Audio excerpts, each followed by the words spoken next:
Kakain tayo, shawarma.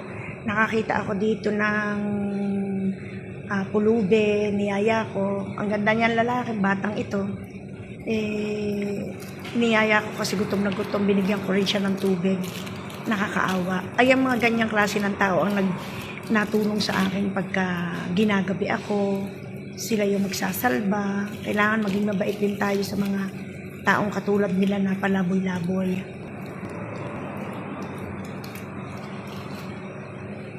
Tuwan-tuwa siya, ang sarap-sarap daw. Kahit naman saan, ganyan ako Palagi akong open ng aking puso sa mga ganyang katulad nila na nagugutom.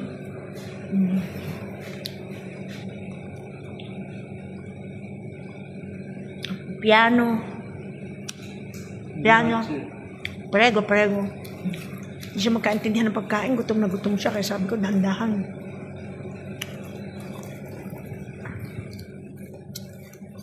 Ubus na agad ang kanya, kakaawa.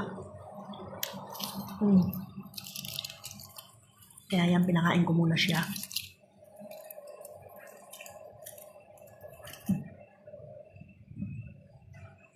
Kasi lagi po akong nasa labas, gabi na, nauwi. Mas maigi po yung gayang may tao na tutulong sa akin. Ano man ang mangyari.